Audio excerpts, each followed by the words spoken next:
Hello, and thank you for coming. I'm Leslie Ruda Smith, the 2022 President of the National Association of Realtors. Welcome to NAR's fourth quarterly Real Estate Forecast Summit of the year. 2021 has certainly been a year unlike any other. What will 2022 bring? Well, we're here today to look into the future.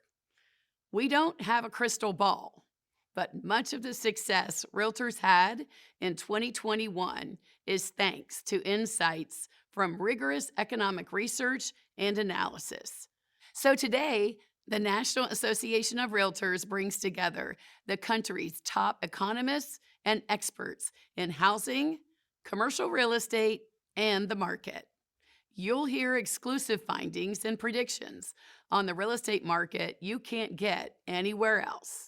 If you want insight into the industry that drives nearly 1/5 of America's economy, you are in the right place. One thing we already know about next year is that our country's inventory shortage and the resulting housing affordability crisis will still be acute. There are now anywhere from 5 to 6.8 million housing units missing from housing inventory. Housing prices and rents are rising sharply as a result. It's Economics 101, the law of supply and demand. Building all types of new housing must be an essential part of any national infrastructure plan. Reaching the necessary level of inventory calls for a significant long-term commitment from policymakers and those of us who partner with them to chart the path forward. Let's keep that in mind as we go over today's material. In the audience today, we have realtors, state and local association staff, housing industry experts, representatives from federal agencies and Congress, and the media. Here are a few highlights of what we'll cover today. We'll hear in-depth analysis on both the residential and commercial markets to better understand trends and where the market is headed in 2022. We'll hear details from NAR's new profile of home buyers and sellers, courtesy of our top-notch research team. They have created real estate's definitive guide on home buyer and seller trends. We'll do a deep dive into home buyer preferences, demographics, and challenges with the industry's leading analysts. We'll examine the challenges and risks facing the real estate industry and discuss the impact of public policy on all of these matters. And of course, we'll hear an economic forecast from our chief economist and one of the most trusted voices in the industry, Dr. Lawrence Yoon. Before I turn it over to the experts, a few housekeeping items. The summit is being recorded, and the full recording will be posted on the NAR website, also emailed to everyone who registered to attend. The PowerPoint slides our team will use today will also be posted online to the same site. With that, let's get started. I hope you enjoy the 2021 Real Estate Forecast Summit.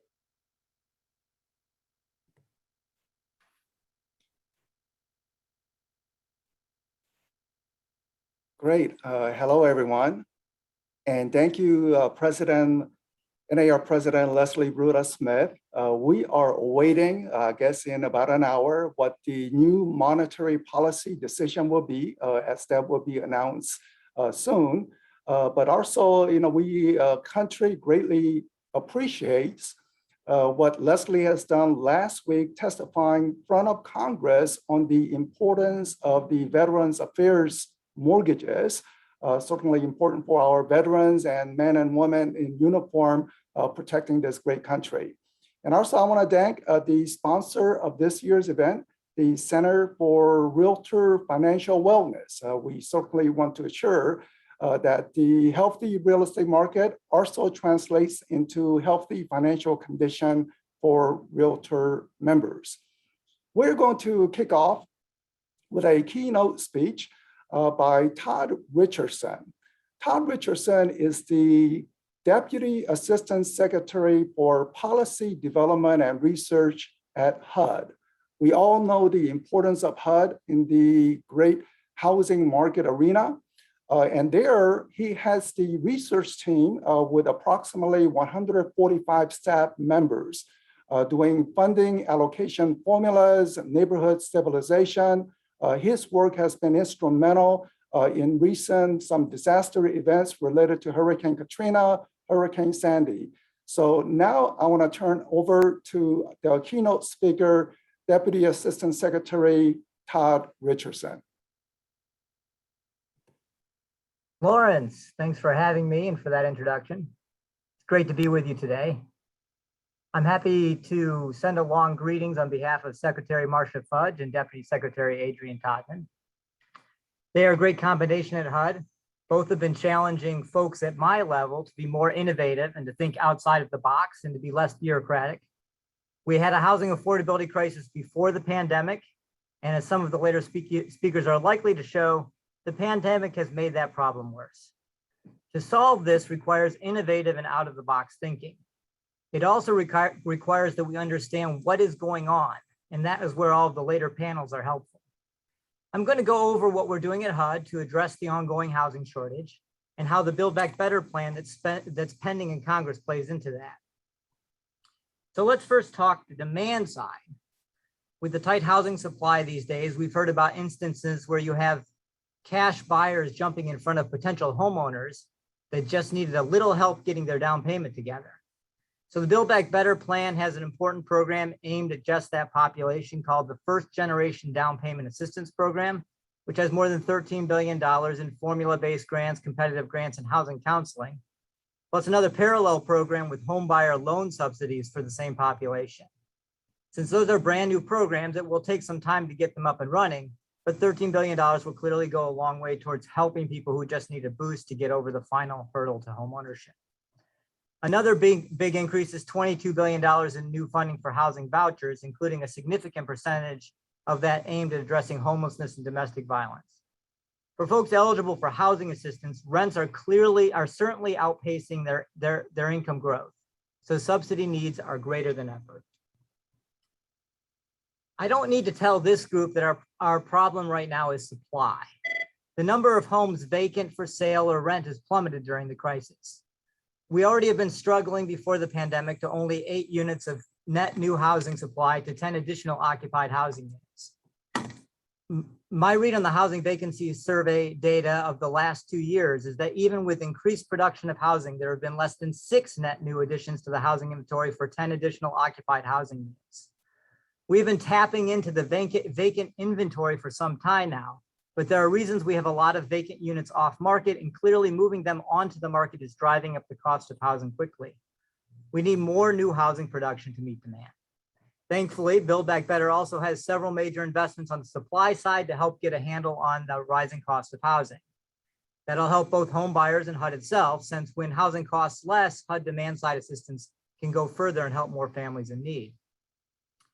A couple of programs that will have money in the hands of grantees relatively quickly, I call these the FAST programs of Build Back Better, are the Housing Trust Fund, which is going to get would get $15 billion, and the Home Program, which is currently projected to get $10 billion.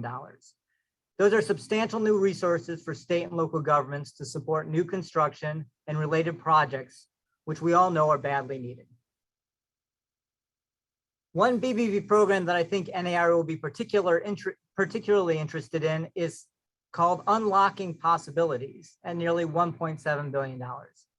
This is a new competitive program, which means it will probably be slower money in terms of implementation, but it will award flexible grants to jurisdictions that take steps to reduce unnecessary barriers to reducing affordable housing and expand housing choices for people with low or moderate incomes. Builders, I'm sure you are acutely aware, are having serious trouble right now with land and labor. This program might help with the land problem. It will fund planning that will help localities improve their development rules in ways that allow more housing. I like to think of this as planning money so local governments can both figure out how to unlock more land, including for higher density development, and to support implementation of what they come up with.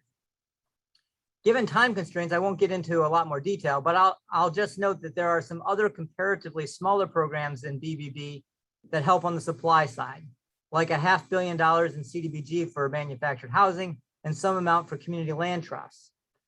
Now, of course, I say all this, Build Back Better is still subject to change, but here at HUD, we've been preparing for it as if it's going to happen, so we're ready for new dollars and new programs. After going through all that funding, I want to draw a distinction between the response to the COVID recession versus the Great Recession. As you know, the Great Recession was marked by a financial crisis focused on reckless mortgage lending, followed by a more modest fiscal policy. This time around, we have been much better at keeping people housed and employed. With COVID, we saw a substantial fiscal response and stronger mortgage standards over the last decade that have led to homeowners with substantial home equity and an MMI fund with substantial capital. Just last week in its annual report, we saw that the MMI improved its capital ratio 2 more points to 8%. Nevertheless, there is great uncertainty given the ongoing pandemic. There are still a lot of borrowers, particularly in FHA, that remain in forbearance. I think the forbearance and partial claim policy has been hugely successful, but a strong labor market is vital to making sure those borrowers can resume payments. Going forward, the question will be how to best deploy our resources after this uncertainty is resolved. Now I'm going to switch gears here to make a little public service announcement. We all saw this past weekend the terrible tornadoes in Kentucky. Every few weeks to months, a natural disaster somewhere in the United States will headline newspapers across America. Those disasters are devastating to hundreds or thousands of households. Less well known are the data that crossed my desk. HUD is in the unmet needs business. After insurance, after FEMA and SBA, HUD provides funding for local communities to fill gaps for long-term recovery through a program we call CDBG Disaster Recovery. This is supplemental funding to our regular budget. We push it out by formula, and my office develops a formula based on unmet needs. With these data, I see a significant number of homeowners not insured or inadequately insured for the damage they have received.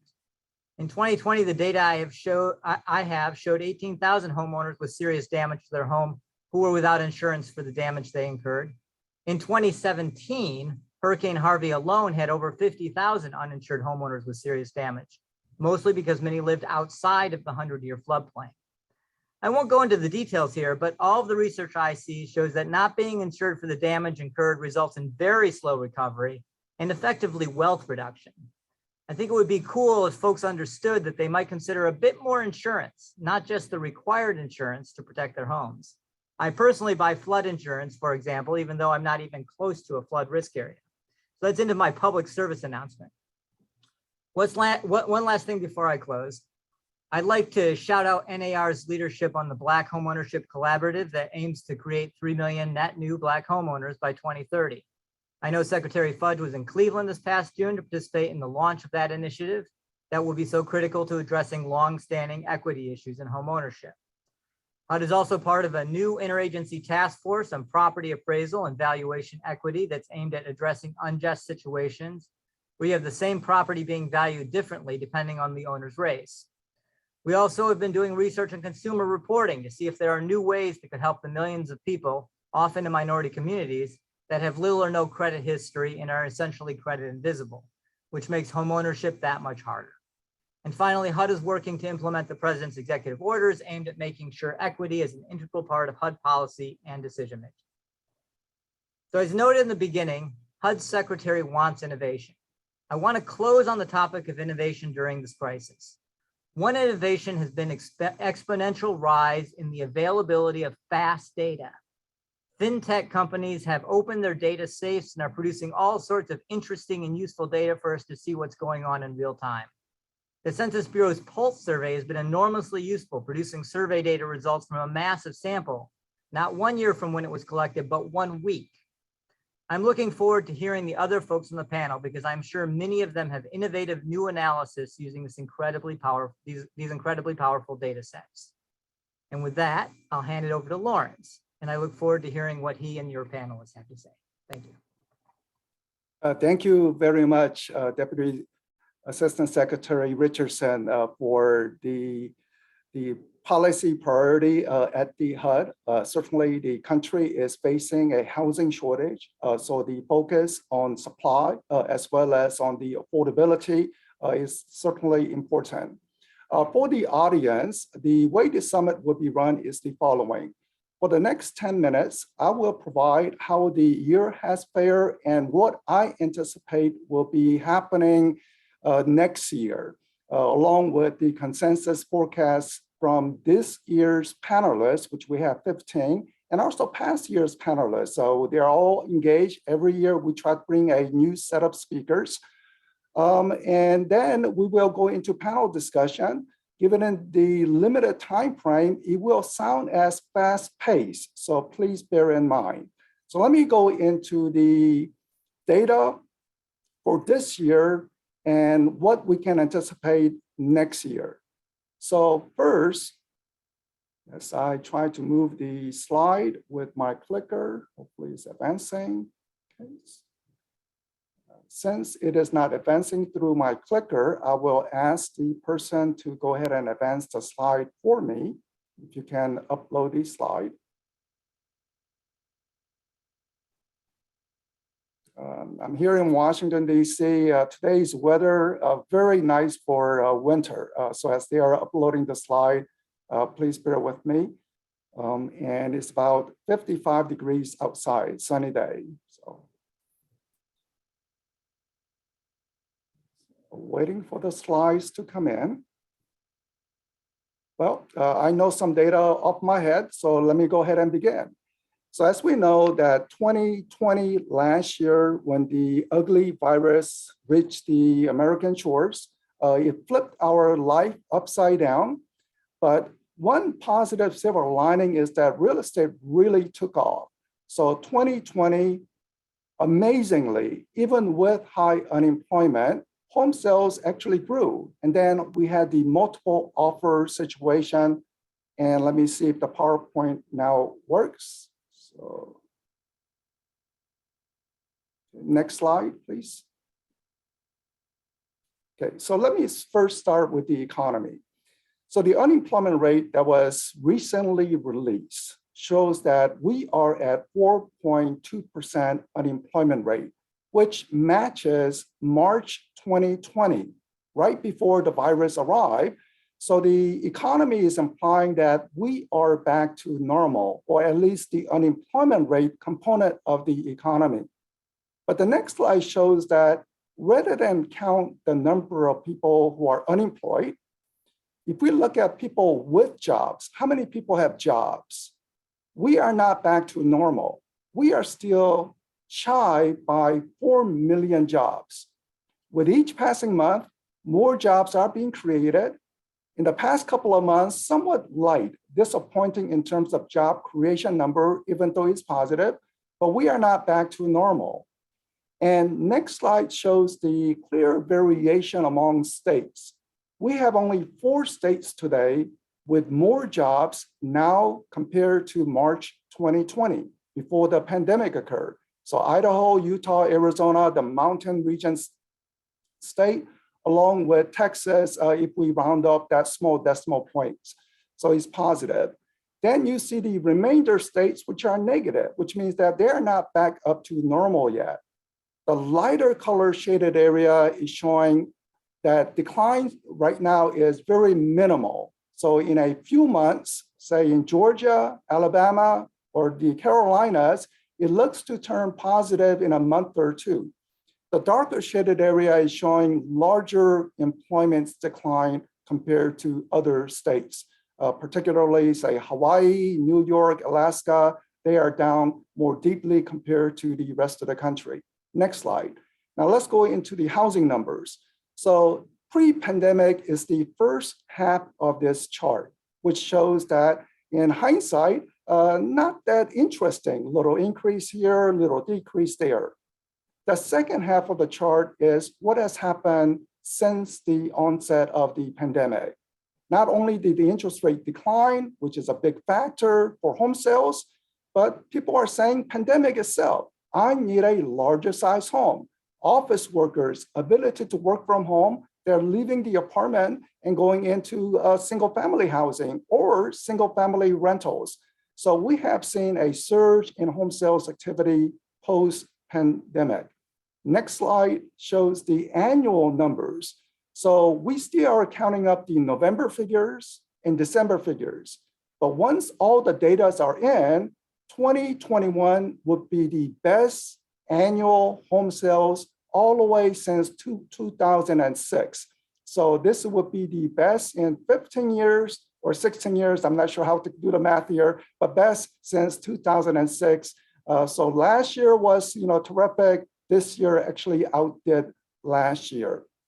Next slide shows the newly constructed home sales. New home sales by the builders are about 10% of the market. So they're not a major force, but they're an important source of supply. And in 2021, interestingly, it actually declined after a good number in 2020. Part of that explanation is what the Deputy Director, Secretary Richardson mentioned about some of the restriction zoning law that prevents home builders from getting into the market, which is the reason why we are working with members of Congress, the administration, HUD, to ensure that we get more supply so the builders can build more homes. And the container ships out in the ocean, unable to unload those doorknobs, window frame, that has also hindered some of the new home sales. The demand is there, but supply is not coming through. Next slide. In the meantime, median prices have soared all-time high, certainly a very good news for homeowners. Next slide. And as we looked at which market has a potential for solid growth next year, clearly outperforming the rest of the country. And we have identified this 10 hidden gem markets. And the way to think about this market is Austin, Texas is not included because Austin had a phenomenal year in 2021. And it's hard to repeat such a strength going into next year. So Austin, Texas is not included, North Salt Lake City. So what are some hidden gems that fundamentals would say that they should have done well this year, but they had a decent showing, good showing, but not a great showing, which means that there is a room for growth. Many, essentially all are in the southern states. So as you can see on the chart, Tucson, Arizona, Daphne, Fairhope, Alabama, Palm Bay, Florida. So you can read it on the list. So we have identified this top 10 as being the potential to outgrow compared to the rest of the country. Now, as regarding to the inflation, we all know the painful inflation numbers. Next slide. So we asked the participants what they anticipate regarding 2022 real estate outlook. Will the inflation calm down? And the consensus is yes, it will go down to about 4% inflation. Now, by historical standards, that is still high. 2% will be ideal inflation rate. So 4% forecast for next year would be double the ideal rate, but it's beginning to dissipate from current strong 6.8%. What about home price appreciation? Our consensus forecast is indicating that prices will rise 5.7%. Again, no worry of home price decline, other than I believe one member in our panelists. And then we believe that that Federal Reserve will be raising interest rate 2 times next year. I know they're coming out with their statement in a few minutes, but we believe that 2 times likely next year. Next slide. Next slide. Just on the distribution of the forecast is that many people believe the Federal Reserve will increase interest rate only 1 time. Many people believe 2 times. So that is the consensus, but you see that one person has believed that interest rate could actually rise 4 times next year. And next slide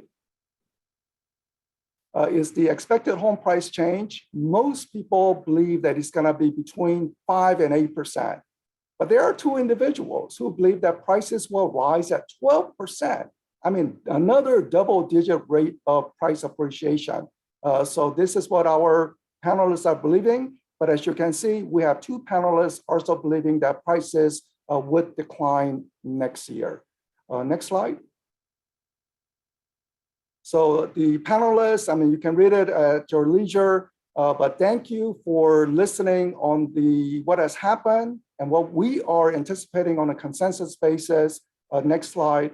And now we are going to go into a panelist discussion, first on the housing market. So let me introduce who we have here for the housing market outlook. We have Dr. Ken Johnson, who is an associate dean at Florida Atlantic University. He had been a realtor in his past life, but now studying the real estate market carefully. We purposely invited Dr. Johnson in because he believes that the home prices may be too high. We also have Leslie Gooch, Dr. Leslie Gooch, who is representing the Manufactured Housing Institute. Would the modular housing and manufactured housing be part solution to affordability crisis that we have? We also have from the US government, Federal Housing Finance Agency, NAR, who is the acting deputy director of the Division of Housing Mission and Goals. And finally, we have Danielle Hell, who is the chief economist for Realtor.com. You can see all the inventory data coming from the Realtor.com. So what I want to do in this panel, in this 25-minute panel, is to give opening remark statement by each of the panelists. And then from their remark, we will have a good discussion. So let me start with Dr. Johnson, who believes that prices are too high, or what is your opening statement?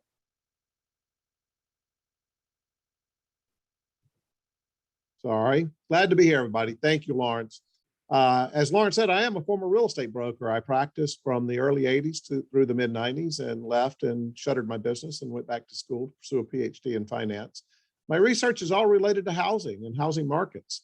And I do think some markets are significantly overpriced at this time. Most, however, are not as overpriced as they were 15 years ago. So we're going to get a mixed bag results. Interest rates are going to rise. And once they rise, we're going to see prices moderate somewhat. But the effect around the country will not be uniform. And most of this effect will be driven by expected population growth. And I'll give two quick examples. So, and not that I'm picking on Detroit, but Detroit has had a significant run up in prices. However, they're effectively 48%, close to 48% above where their long-term pricing trends suggest they should be. When we look back 15 years ago, that number was more like 23%. They also have an expected population growth of less than 1% in the next 10 years. Miami, on the other hand, where I am now in Southeast Florida, 15 years ago, we saw an expected our pricing premium in the market of roughly 80%. Houses were selling on average for 80% more than their long-term pricing trend suggested. Today, that number is more like 18%, and we are 18%, and we are expecting almost 14% population growth in the next 10 years. The results for Southeast Florida and Detroit should be different. Both will experience a moderation in prices, and I think Detroit will see a tougher time in the housing market, if you will, because they are significantly above their long-term pricing trend, and much more so than in the past. Thanks. Dr. Leslie Gooch, now I'm going to turn it over to you. So, what surprised you in 2020 or 2021, or how do you see 2021, or how do you see the manufacturing housing being an important source of supply? Thank you so much, Dr. Yoon, and thank you, everyone. I appreciate the opportunity to talk with you all today about manufactured housing. We all know in the introductory remarks, they evidenced, there is a huge need for a supply of entry-level homes in this market. And we believe that today's manufactured homes can fill that supply shortage.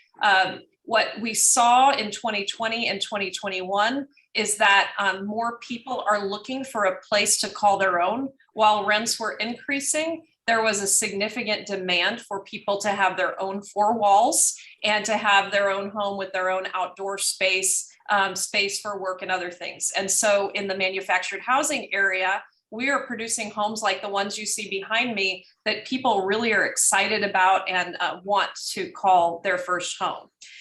Where we are, we have home features that consumers want.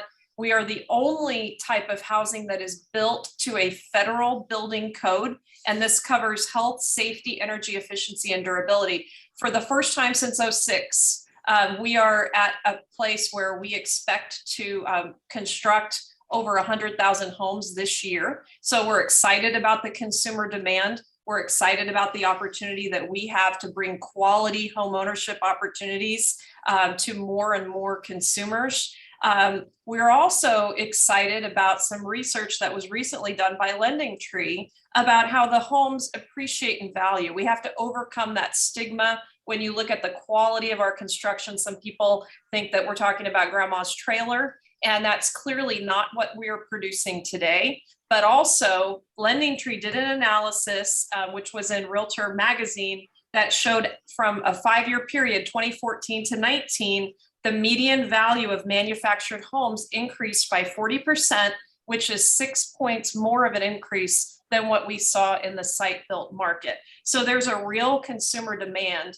MHI has done research of consumers who live in our homes. People love living in manufactured homes. And so the COVID impact, it's driven demand. We're poised to help address the supply shortage. And we are building homes that are quality and resilient, and people should take a look at. And I look forward to talking more about manufactured housing as this goes on. Thank you, Dr. Yoon.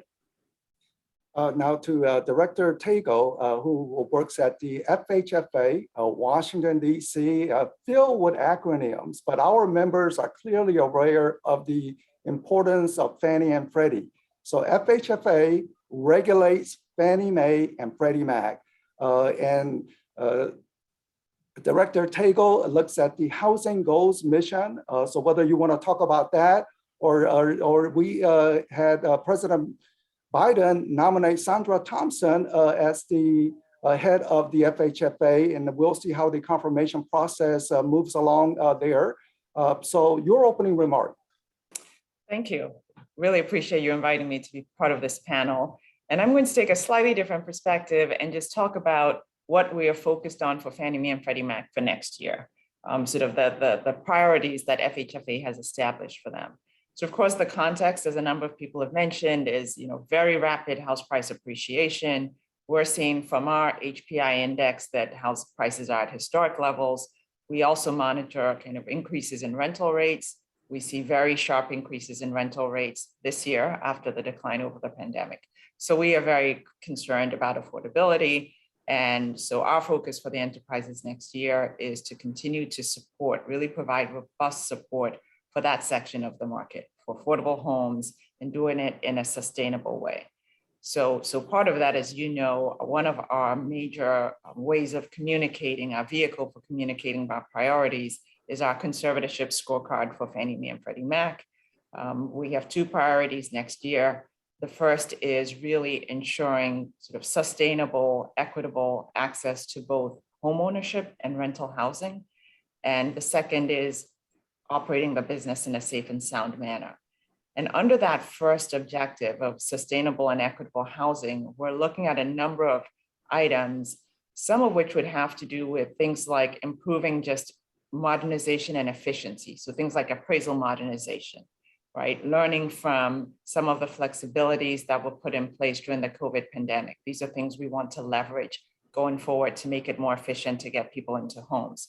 We're also looking at a focus on small balance mortgages for both purchases and refinances. You know that we increased the conforming loan limit, so we expect that much higher balance loans will also come through. But we're also trying to provide support for some of the smaller balance mortgages that are used, in particular in rural areas and other places. But we also have a focus on supply. It has been mentioned that the very tight supplies is driving the house prices. It's one contributor. So one of the things we've asked the enterprises to look at are just a number of different ways to address this housing supply issue. One of which is you're familiar probably with our low-income housing tax credits, that we have a cap. We have a certain amount that the enterprises can invest in low-income housing tax credits every year. This year, that cap was $500 billion, and next year we're going to go up to $850, because we think that will allow the enterprises to provide support for a key source of affordable rental housing. We also held a listening session on accessory dwelling units, very large listening session. We think that this is another way to increase supply. typically, ADUs are accessory units that are placed on in a home or attached to a home. And we think that that will also allow the enterprises to support the market. So these are some of the things we're thinking about on the supply side. There are a number of others which are test and learn. We just talked about manufactured housing. That's one of those that's also on our radar to think about innovative ways to expand supply. So we will be working with the enterprises next year and monitoring their execution of our scorecard objectives. Thank you.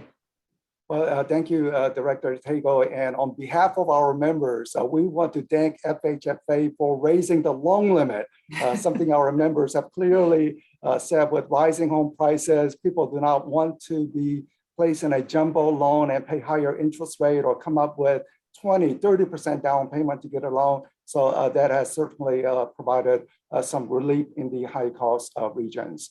Now I want to turn it over to Danielle Hill, who has been the Realtor.com economist for several years, and she has really grown, and now he has become very prominent in the unique research that they are providing. You saw some of the markets that we believe will sort of perform well in 2022. You may have some different ideas, but I'm going to give you a chance to just lay it out there. Danielle. Thanks, Lawrence. Yeah, so I think like a lot of the panelists today, we are concerned about the inventory shortage. And so I'm happy to hear that there's lots of innovative ways to address that. I will say that's one of the things that we are optimistic about in our forecast. It's not going to be a huge change, but we do expect to see inventories bottom and start to increase moving into 2022. That will mean the housing market remains competitive for home buyers, but the trend will begin to shift. Builders have made incredible progress. There's still more to be done. But we see things shifting in a positive direction. We've still got a substantial amount of demand, and so that's going to help propel home sales into 2022. If you look at young people, there are more than 45 million people in the 26 to 35-year-old age group, which is a key age group when we think about household formation and first-time home buying. And so we think that's really going to power strong demand for housing in the future, in addition to all the needs that were recognized as a result of the pandemic. We think that the suburbs are going to continue to draw an outsized amount of interest. This was a trend that was ongoing even before the pandemic and was accentuated by the pandemic, which is a good thing because builders do have an easier time of meeting the needs for affordable housing in the suburbs than in the more crowded and densely populated urban areas. One of the challenges that we are watching is affordability. So we do expect home prices to rise. We do expect mortgage rates to rise. That's going to mean that housing costs for potential home buyers go up. And it's particularly impactful for first-time home buyers who don't come in with equity from a previous home ownership experience. So that is going to be a challenge. That shift to the suburbs, I think, is going to really help a lot of potential first-time buyers get into the housing market. And shifting to the suburbs in some cases means further away from downtown, what we think of as the suburbs. It also, in other cases, may mean shifting to another metro market entirely. Lawrence showed that the unemployment rate is essentially back to normal. We expect it to continue to drop into 2022. And that means even though payroll jobs aren't back to where they were before, the labor market is competitive from the perspective of firms who are trying to hire. That means they need to do what they can to attract and retain talent. And we think that means there's going to be a considerable amount of flexibility that workers have with respect to where they can work. And that's going to be helpful for the housing market as households are trying to figure out how they can afford housing and everything else in their budgets as well. So as far as the markets that we expect to do well, our markets to watch in 2022, or our top markets, are a little bit further north of NAR. So we think we're still going to see a lot of activity in the Mountain West states, Salt Lake City, Boise, Idaho. But it's not just in the Mountain West. We also expect to see pockets in New England and the South, and also in the Midwest, where affordability really creates a strong incentive for home ownership, and not just an incentive, but the ability for people to make that leap into home ownership. And in addition to the fact that there are large numbers of young households that are going to drive that demand, there's also going to be the push factor from the rental market. We expect rents to continue to rise, and in 2022, we think they'll outpace home price growth. So that's going to be a strong factor for people to grapple with rising housing costs. But at least once they get into the housing market, they can lock in that monthly payment instead of continuing to see it rise if they stay in the rental market. So with that, I guess we'll turn to the discussion. Okay, great. So let me turn to Leslie because we are first know about the supply chain disruption, container ships unable to unload, and manufactured housing actually requires many supplies to come in. And then we have this incredible labor shortage. Unemployment rate is low. And the job market is not back to normal. So total job is not there, but many people have left the labor force. So from the manufacturing housing production perspective, can you handle increased demand? Would you be able to adequately supply, or what are some issues that you are facing related to, or are people having a good year in terms of the manufacturing housing industry? Well, our factories are doing well this year, our home construction facilities. However, just like in the home construction, the site built market, we are experiencing labor shortages and challenges with supply chain. The thing about manufactured housing that's helpful is that we are in that factory controlled environment. And so we're very efficient in the use of our materials. But given the demand, you've got that perfect storm of demand mixed with a labor shortage and some slowdowns in the supply chain. We do have a backlog at our factories. Our home building facilities, we're looking at opening more. You'll see some more come online. And so we're working to meet that demand, but there has been a backlog at the factories, 6 months for some. And so that is definitely a headwind that we're working to overcome with this administration. So let me just touch on that. So given today's work from home flexibility, even in the case where COVID disappears, I think we will not return to office in the normal way. So there will be a demand for larger space, meaning that apartments offer small space, but manufacturing housing affordability along with larger space. Are your industry preparing for this growth from this work from home flexibility?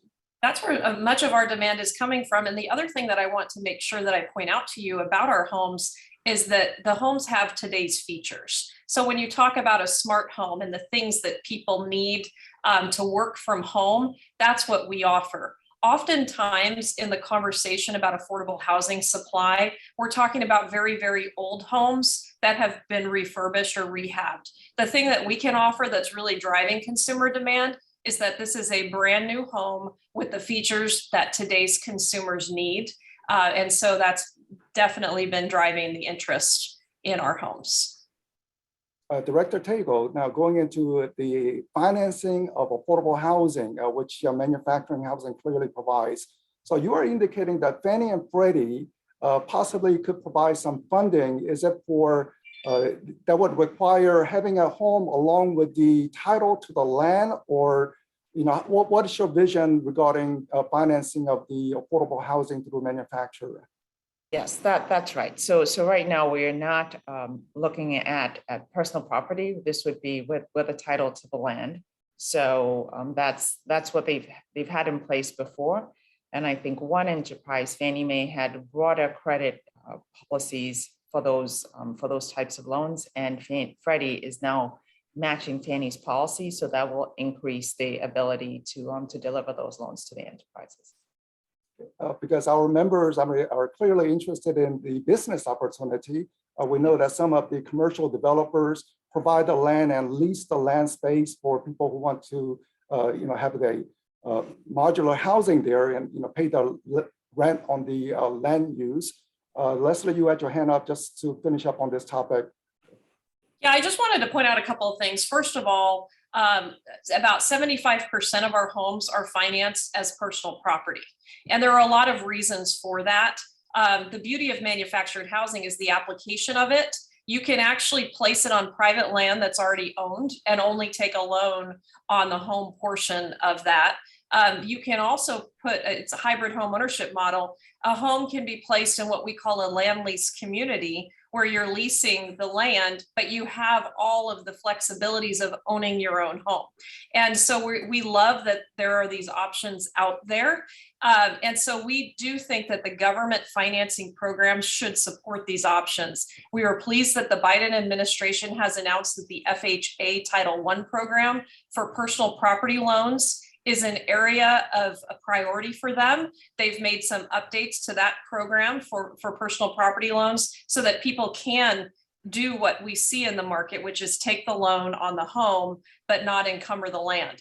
The other thing is for Fannie Mae and Freddie Mac, for the houses behind me, which are called cross-mod homes, those homes can be financed through the Choice Home program with Freddie Mac and MH Advantage program with Fannie Mae, as long as they have the features that make them indistinguishable from site-built homes. They don't have that loan level price adjustment. Those are homes where you have to have the land and the home encumbered together. We do see cross-mod homes going in land lease communities as well, which is very exciting to give consumers, entry-level consumers, more options for ownership. But we would call on the government programs to follow FHA in making sure that personal property loans for affordable manufactured homes are a part of what is being supported by the government. So thank you for that opportunity. Ken Johnson, so you create the rent home price index ratio, and then based upon that, you say in certain markets it's better to rent, in other markets it's better to buy. But rents are rising very, very strongly. So does your index account for what the rents will be 2, 3, 4, 5 years from now, while people who are buying a home, they're at a fixed payment? Unmute, please. Thank you, Lawrence. So yes, we do have a couple of indexes that are out there, and one is a buy versus rent index, and we do account for the growth in rents through time. So we try to have a horse race between wealth creation by way of renting and reinvesting monies that would have otherwise been invested in home ownership, and then you would, on the other hand, rent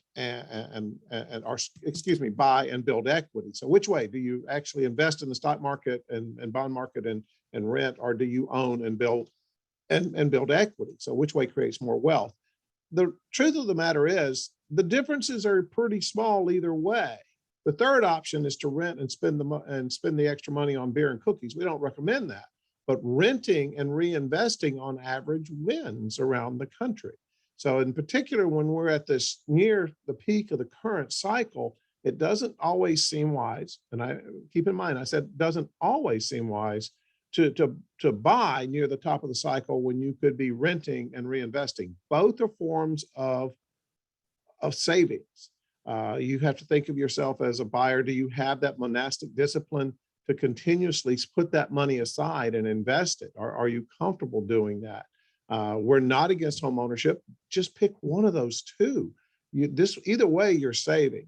So it's something that we've been talking about for years. I have some interesting conversations with former real estate broker friends of mine, and it usually results in a draw. I can tell you that. The other thing I would add and changing the discussion just a little, I disagree a little bit with Dr. Hale. Our data is starting to show a real estate downturn in the premiums in the West. So I tend to think that we're going to see the slowdown starting in the Western United States. And finally, I was really pleasantly shocked and surprised to see, if you could tell by my accent, that I'm from the South and I'm from Alabama. And 2 of Lawrence's top 10 markets are actually in Alabama. So that was kind of shocking to me. So, before turning to Danielle for her, just so counter argument, just focusing on Ken Johnson for a second. So based upon some markets which you believe is overpriced, and our members are seeking inventory, please list your home. Would you advise some homeowners to say, go ahead and list your market and be a renter for a few years? That's a hard question to answer, because my wife and I face that question here in Southeast Florida, and I'm like, honey, yes, if we sell our home, what the heck are we going to move to? So it is a game of musical chairs, and it's you don't want, when the music stops, you don't want to be without a place to either rent or own. So we've chosen to move to the sidelines, and we're just going to say we're going to continue to own our home. So we're seeing rapid appreciation, but all but a few cities, this isn't unprecedented. And it's the second wave of, in my opinion, it's the second wave of the crisis that started 15 years ago. If you ever drop a big rock into a lake, it creates concentric rings going out, and they get smaller and smaller. And we've been expecting something like this for a number of years. This time around, on average, just is not going to be as bad as the last time around, nowhere near as bad. But we well, are we, in, we certainly invited Ken to provide his perspective, because consensus is actually 6-7% price appreciation nationwide, but we want to have a divergent perspective. We have 60 seconds remaining. I'm going to give Danielle on where she sees inventory actually beginning to turn around, or why she still have a confidence in the Rocky Mountain states. Yeah, so we do still have confidence in those Mountain West states because they're still attracting a lot of people to those markets. And, I know that they've seen prices run up pretty substantially in many cases, but they remain relative to the areas that people are fleeing, namely California, quite affordable by those prospects. And so as long as that flexibility for people to, keep a Bay Area salary and relocate to the Mountain West remains, I think we'll see the Mountain West do really well. Okay, great. So I want to thank the panelists for the insightful discussion. Realtors are always interested in new business opportunity and sharing some data with their clients. Manufactured housing, with the realtors being engaged in this business growth opportunity, well, it remains to be seen. But thank you for the panelists. And now we will go into the next session on the home buyer preference and demographic trends. thank you guys. All right, great. I am excited to share the latest data from the profile of home buyers and sellers and really show how demographics have been shaping who's entering the home buying market today. The first thing I'm going to talk about is age, because we just can't get around talking about generational warfare that really is happening today in the housing market. A lot of boomers owning on to this housing wealth right now and have the equity as sellers are just holding on to their homes, like Ken Johnson was talking about, and just not planning on moving. So he's holding on to it with his wife, and that's creating an inventory crisis, as well as we know people are holding on to homes for longer periods of time. I will say that millennials are the largest generation of buyers today. I'm going to show you some data on why that trend is going to continue and only increase. So as we look at the first slide here, what we can see is the generations among us, and we can see the age of the population in the US right now. Everyone from our centenarians over 100 years old to our little babies that were born this year. And what I'm showing you is in the blue here are the millennials, the generation that everyone is incessantly talking about, and for good reason, in the housing market. This red bar here, this indicates the median age of a first-time home buyer, which is 33, and it has been 33 for the last 3 years in the data that we have. And behind that, what we can see is that for about 5 more years, there is a very large population of potential buyers who are aging in to what has traditionally been the first-time home buyer age category of about 28 to 33 years old. And these young adults are ready to enter homeownership. They have a lot of headwinds against them, such as low inventory and rising prices that was just talked about, and student loan debt, but they're trying to enter into the housing market. So there's about 23 million of them who are ready to go and enter in. So this is a generation to watch and look for the next upcoming few years. When we look at the first-time homebuyer share, what we know is that in the last year, there actually was a slight uptick. And this is likely because of this growth in young adults. Also, a lot of people moved home during the pandemic. A lot of people were able to save up for a down payment by living at home with mom and dad. And that gave them the opportunity to enter homeownership that way, pay down their student loan debt. A lot of people, an increased share this year, actually did have down payment assistance from mom and dad as well. So that's another opportunity. Maybe you're not living at home, but that gives them an opportunity to enter homeownership. When we look at the age of home buyers overall, what we can see here is that first-time home buyers pretty flat. They do enter in that age category that I talked about. What's important here on this chart, though, is repeat buyers. The median age of a repeat buyer has increased drastically in the last 40 years. So we looked back at the 1980s, it was just 36 years old. Today it's 56. And that means that that repeat buyer, they're likely taking on a mortgage later in life when they're thinking about retirement is pretty close. They can see it on the horizon, but they're taking on that mortgage because they're working longer, they're living longer, they're feeling healthy to do that. That is crunching the inventory, though, because instead of thinking, oh, well, I will move perhaps into a nursing home or assisted living, no one wants to do that anymore. So everyone is saying, I'm going to age in place as they buy homes later in life, or I'm going to stay here for a very substantial period of time. And that's going to change the inventory as well for available homes to purchase. When we look at another trend here, it's multi-generational buying. We did see that it increased pretty dramatically at the beginning of the pandemic to 15% of all buyers purchasing multi-generational homes. This has reverted back to the historic norm of about 11%. If we had more minority buyers, which we really are lacking right now in the home buying market, if we had more minority buyers coming in, we likely would see this number increase because they are more likely to purchase multi-generational homes. The next trend I want to talk about here is one of my favorites. It's looking at the drop in birth rates that we have had in the US. We are at a 100-year low, and I'm guessing that some of the demographers and researchers who are in the next panel will talk about this, but this is a trend that accelerated during the pandemic. We expected this big baby boom, we didn't have it. And so with that, what we see is for home buyers, this trend is mirrored. Back in the 1980s, 58% of buyers had a kid under the age of 18 in their home. Today, it's just 31%. And so we continue to see that drop. And that has some implications for the type of home that someone wants, where that home is located in that perfect school district. That's off the table because you don't have a kid in tow.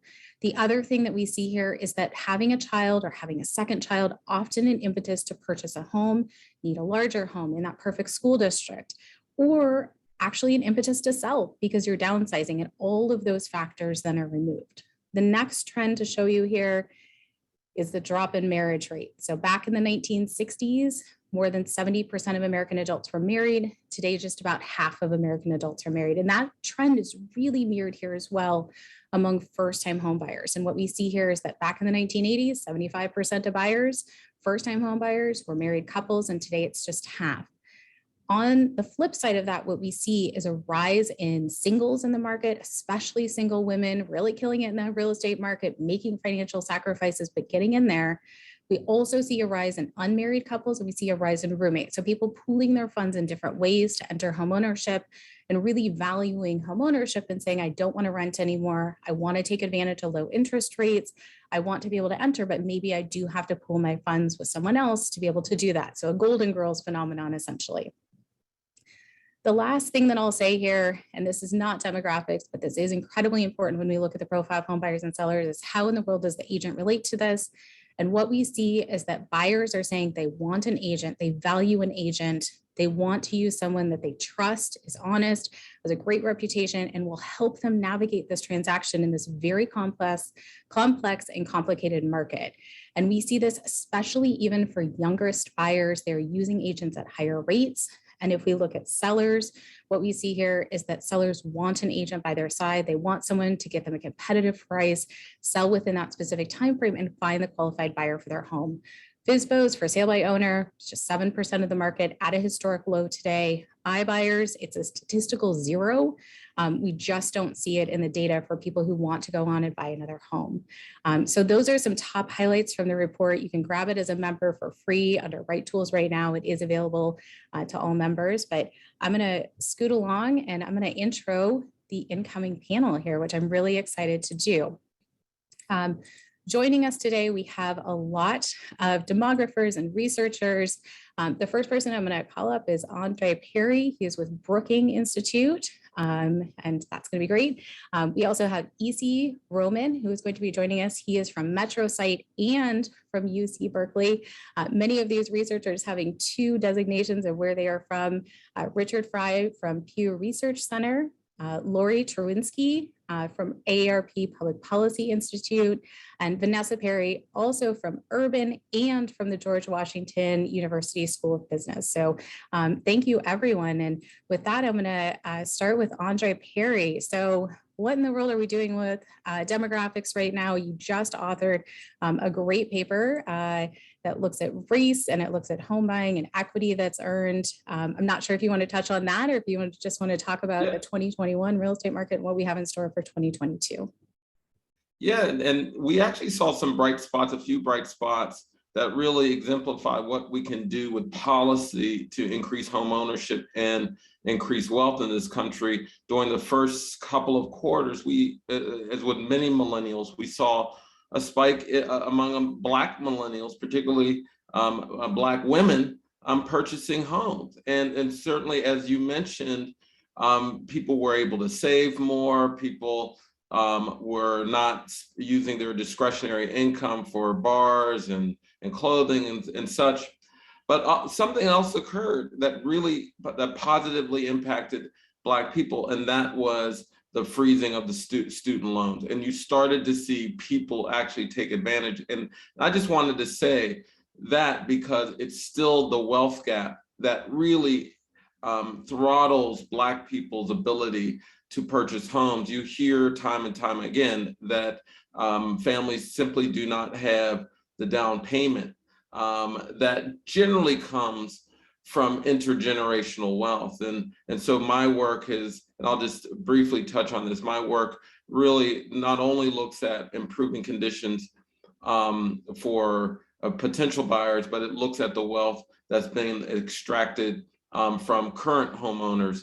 And so we did a study a few years back that is now getting a lot of attention. We looked at home prices in neighborhoods where the share of the Black population is 50% or higher, and compared them to areas where the share of the Black population is less than 1%. And we controlled for those variables that people say are the reasons why what people generally see is that 50% difference between homes in Black neighborhoods and white neighborhoods broadly. And so we control for education, crime, walkability, all those Zillow metrics. And we found that homes in Black neighborhoods are underpriced by 23%, about $48,000 per home. Cumulatively, there's a loss of about $156 billion. That $156 billion, just to put some numbers around it, that would have financed more than 4 million Black-owned businesses based upon the average amount Black people use to start the firms, 8 million four-year degrees. I mean, it's a big number. And so not only must we improve the conditions for potential buyers, we must also make sure that we restore the wealth in current homeowners, because Black families simply are not accruing the wealth from their investments in the same ways. So I'll leave it there. Right. That was a great place to start. So EC Roman, I'm going to turn it over to you for some opening remarks too. Okay, I am going to take a bit of a longer view than just 2022. I'll start off by talking about remote work. I think if we'd have talked a year and a half ago, everybody would have been clearly aware that a good chunk of society had switched to working from home. And the question would be, to what extent will things revert? Will they go back to 2019 norms, or will people work at home forever, or somewhere in between? I think today it's pretty clear that we're not going back to 2019 and remote work is here to stay. It's not quite clear to what extent, to what degree, and it's not clear in what form. And what I mean by that is that different forms of hybrid work are emerging, and they're often more complicated than just, X days per week come in the office. All that means that people's tolerance for longer commutes within the metro for living farther out are higher when you only need to go in once every X. There's also some more appetite for living in truly distant destinations, but that is I think more hype than actuality. And I say that for two reasons. The one is the prevalence of hybrid work that requires you to be in the same metro. And the other is that employers aren't stupid. They are adjusting wages for all but the very best talent, and they're paying less for people who go and live far away. That extends, a pre-pandemic trend of construction and movement to the suburbs picking up steam again since the Great Recession. I'll just temper all that by saying that remote-friendly jobs are a minority of jobs. Even in the Bay Area and Washington areas, which are the most educated in the country, only just north of 40% of jobs are potentially remote-friendly, and that's typically around 30% in the average US metro. Different trend to watch out for is legislation. So for 3 or 4 decades now, we've been basically more and more protective of our single-family areas and making them untouchable for development. That is beginning to change. There's been new legislation in a few places in the country, but notably in California, starting about 3 years ago, but picking up steam this past year. And that means that in the next decade, and even more so in the decade to follow, we're going to start seeing suburbs start densifying. This begins with ADUs and with duplexes and fourplexes, and will likely continue from there. But we're going to start seeing the expensive coastal cities able to produce more housing, and especially missing middle type housing that just doesn't get built today. The construction and financing ecosystems around that still need to evolve. And there was a hint of that in what the lady from the FHFA said earlier. Different trend is the silver tsunami, but that's related. So we're going to start seeing baby boomers reach the ages where they must move into an old age home, or where they pass away and do release homes into the market, not as repeat buyers. And that is going to present a huge opportunity for folks building ADUs and developing more densely to come in and act. More than that, it means that renovation is going to be a much more important factor than it has been over the coming decade. Last factor I want to talk about is the tech speed up. So there's not a shortage of homes for sale. Lawrence was showing earlier, there were more home sales this year than in any year recently. What there is a shortage of is homes for sale at any given moment. And that's because homes are flying off the shelf very fast. And that is largely due to tech speeding up the process in all kinds of different ways, as simple as being able to shop on Zillow and as complicated as doing different parts of the process remotely or without human touch. That imbalances the market. It means that from a situation of having 3 buyers for every 2 sellers, you switch to having 2 buyers for every 1 seller, which is a more imbalanced ratio. The same would be true in a buyer's market the other way around, but that exacerbates everything and makes housing prices rise faster. And that's going to persist even when the pandemic is forgotten. And that will act against market cooling to some extent. Truly last note, things to watch. Institutional buyers are buying up a bigger share of properties every year. They're not big enough to be a factor in driving housing prices yet, but keep an eye out for that. The third is the last is we've just had a few years of very low international in-migration due to the previous administration and more recently due to the pandemic. That's a big driver of population growth, and we need to keep an eye out for what that does. All right, you gave us a lot to chew on there, and I don't have enough time to follow up on every single thing. So I'm excited to move on to Richard Fry, and I know that we're going to get back to Andre and Easy there with some follow-up questions. So Richard, you're up next. Good afternoon. At the Pew Research Center, we've been interested in the impact of the pandemic on geographic mobility. And aside from our own polling, we have examined the recently released Census Bureau data on moving. Every March since 1948, the Census Bureau has asked its one-year migration question. Did you reside at the same address 1 year earlier? Non-movers include both those who didn't move as well as those who moved but then returned to the same house. So the Census Bureau is picking up more permanent moves.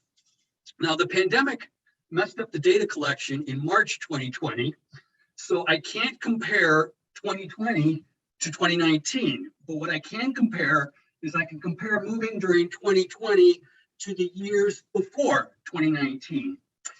According to the Census Bureau data, in 2020, 26.5 million Americans 1 year or older moved domestically. That is, they moved from one US address to another.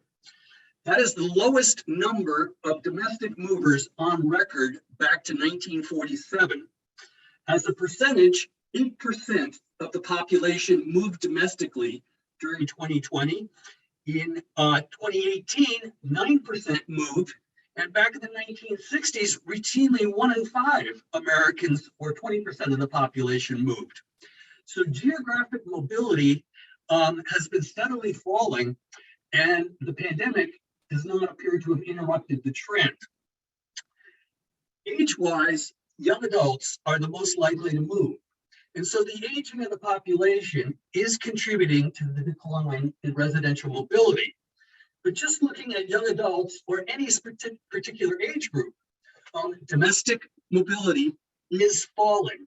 The decline is not well understood, but it could be the case that the rise of two-income couples is contributing to the fall in Americans moving. It's harder to move when both partners have to land a new gig effectively. Allow me to talk briefly about kinds of moves. Most moves are short. That is, the movers stay within the same county. Of the 26.5 million moves in 2020, 15.8 million were in the same county. But both same county moving rates and moving to a different county moving rates, both of them were at a record low in 2020. Now, the Census Bureau also publishes information on moves involving a change in community type. That is moving from, say, a central city to the suburbs or a central city to a rural area. So this is a smaller set of moves. In terms of sort of moves that involved someone changing their community type, that was about 8.8 million moves in 2020. And just to give some examples, in 2020, about 4.9 million movers moved out of central cities. That outflow out of central cities was less than in the years immediately preceding the pandemic. So it doesn't appear in 2020, it might have been true in certain cities, but as a general statement, it doesn't appear that there was a mass exodus out of central city areas to either suburbs or rural areas. Similarly, in 2020, there was about 5.1 million moves into suburban areas from either central cities or rural areas. That suburban inflow in 2020 was also less than the inflow that we observed during the pre-pandemic years of 2017, 2018, and 2019. So the basic to sum up here, as best we can tell, Census Bureau data, at least nationally, in 2020, domestic migration was down, and all the flows into and out of either central cities or suburban areas or rural areas, all those flows involving a change in community type, they were down, not accelerated, according to the Census Bureau data. So I'll leave it at that. Thank you, Richard. Yeah, I think that this is a common theme with lots of these trends, is that the pandemic accelerated pre-existing trends that we saw in the before times, but it only seems to be ramping up right now, whether that's flexibility at work for a select few, or whether that's migration trends, whether that's inequity in the housing market. We're seeing a common theme here of what has happened during the pandemic. So Lori Trwinski, AARP Public Policy Institute, I want to throw it to you because I'm excited about what trends we're seeing here and what could be accelerating as well. Sure. So thank you very much.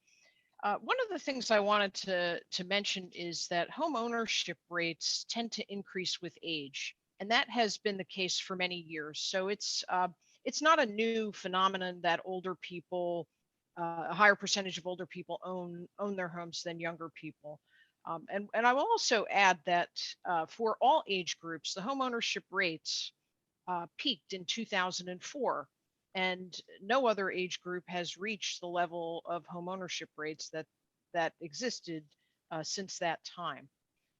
One of the things that I look at in my role at the Public Policy Institute is mortgage foreclosures.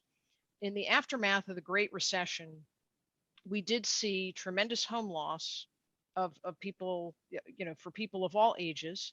But for people over the age of 50, facing foreclosure, facing home loss, you have less time to recover from that kind of a financial calamity. So looking ahead to 2022, one of the things that we're concerned with would be the potential for more foreclosures as a result of the pandemic. Now, as of October 31st, it's my understanding around 1 million loans were in forbearance. So these loans were protected from foreclosure action at that time, but we do know that the forbearance periods will be coming to an end. What's different this time versus the last recession is we have many more opportunities to help borrowers stay in their homes because of, I am hoping, better modification programs and more outreach to borrowers to help them get current. And we've also heard today that the unemployment situation has improved, and that often also is correlated to the ability, obviously, for people to pay for their mortgages. So, I think that we still need to be concerned about being sure that we can help borrowers who are currently in forbearance. We need to, and especially for older homeowners, in the last recession, we did see people over the age of 75 and older losing homes at a pretty good clip. The last time I looked at my foreclosure data, as of 2019, the 75 plus actually had the highest foreclosure rate of borrowers over the age of 50. So it's that older age bracket that seemed to struggle. And so I think it's, it's definitely an area that we want to pay attention to. The final point I would make is that when you look at mortgage debt outstanding, it accounts for the highest type of debt for most people, except for the very youngest age groups. And some of that is a reflection not of people buying homes at older ages, but of people refinancing existing mortgages and using that home equity for other purposes. And as a result of that, we see more and more people carrying mortgages into retirement, and we see higher levels of mortgage debt as people age. So these are trends that are different from what we would see 30 years ago. And I think it warrants our attention to make sure that as people are aging, that they can continue to pay the debt that they have accumulated. Thank you so much, Lori. I think that those are really interesting points, and certainly people carrying on mortgages later on in life is certainly happening, and certainly something that we're seeing, especially as people say, I want to age in place and I'm holding on to this mortgage for an extended period of time. Obviously, they're earning equity right now in this very positive home equity environment, but then what happens? So Vanessa Perry, I want to round it out with you from the Urban Institute and George Washington University. So I'll turn it to you. Great, thank you. And I will keep it brief, but I just want to mention a couple of things and underscore a couple of things that have already been said. While the media is sort of touting the hotness of the housing market, I remain concerned about opportunities to narrow the homeownership gap and opportunities for historically disadvantaged households and communities. And I want to acknowledge that there has been a lot of forward movement collaboratively among regulators and the industry, and I'm excited about that. The fact is, we're still in a pandemic, which has had well-documented and really negative effects on many households of color in many ways. We have these skyrocketing house prices that have put an additional strain on the supply. And we can't forget the extent to which the supply actually affects the sort of demand and these demographic issues. The supply, the house prices, I think it's worth emphasizing the role of neighborhood racial segregation in exacerbating these prices and the resulting differential access to resources and the biases in neighborhood valuation processes and in home values.